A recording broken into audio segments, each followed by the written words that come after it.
The United States' protection of South Korea reduces the impact of North Korea having nuclear weapons.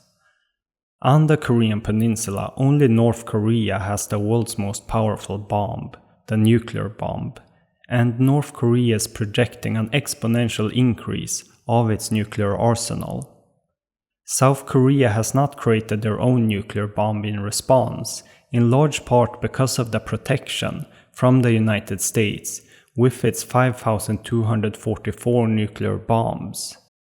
The United States and South Korea also recently signed a declaration restating their commitment to extended deterrence, which is the United States' promise to shield allies with its nuclear arsenal. Without the United States' protection, South Korea would have 0 nuclear bombs to defend itself with, against the estimated 30 North Korea possesses. The America First administration put South Korea's protection into doubt, making them more likely to reach for the bomb. America First is the stance of the current American administration. This follows a general drift towards a more isolationist United States. South Korea is therefore questioning if the United States can still be trusted to uphold its defense guarantees. With North Korean intercontinental missiles putting American cities at risk, there is a fear in South Korea that America won't take any action that could cost them. Polls show that 70% of South Koreans think they should develop their own nuclear weapons, which has been trending upwards for the last 15 years. But South Korean elites want it less, with only 1/3 of experts supporting an independent nuclear arsenal. But more than half of those experts that are opposed right now say their support would increase if America is led by an America First president, as it is now. South Korea also has what is needed to develop nuclear weapons. They have a world-class civil nuclear industry with 26 reactors across the country and constructing them abroad in the United Arab Emirates and the Czech Republic. South Korea can also create the raw material for the bomb from its stockpiles of spent fuel from its civilian reactors, which, while not ideal, would be enough to make around 4,000 bombs. So the question is, what would the consequences be if South Korea developed nuclear weapons?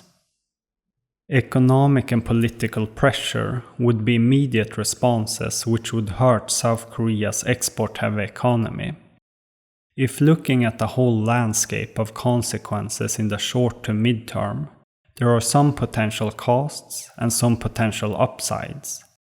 If we start with the potential political costs, we could see damage to South Korea's international standing by exiting the Non-Proliferation Treaty. The United States could also see this as a reason to withdraw their troops, making South Korea more vulnerable.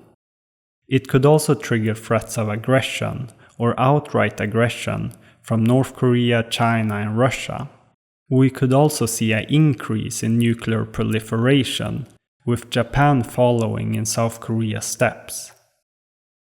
When looking at the potential economic costs, we could see international sanctions which would hurt South Korea's trade-dependent economy. South Korea's largest export market is China, with 20% of exports. South Korea's second largest export market is the United States, with 19% of exports. But an America First president could see the choice as rational and veto sanctions. When looking at the potential political upsides, we could see that this would ease negotiations of mutual disarmament between North Korea and South Korea, since South Korea could use the nuclear weapons as a bargaining chip in arms control. It could also create a more stable relationship and a less adventurous North Korea, since South Korea would have increased their capabilities. South Korea is ready to go for full weaponization with their advanced short and mid-range ballistic missiles that can be equipped with nuclear bombs.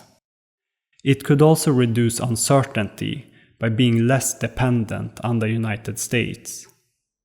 When looking at the potential economic upsides, we could see that this would create a more stable market, since South Korea would be less reliant on the United States for defense, reducing volatility.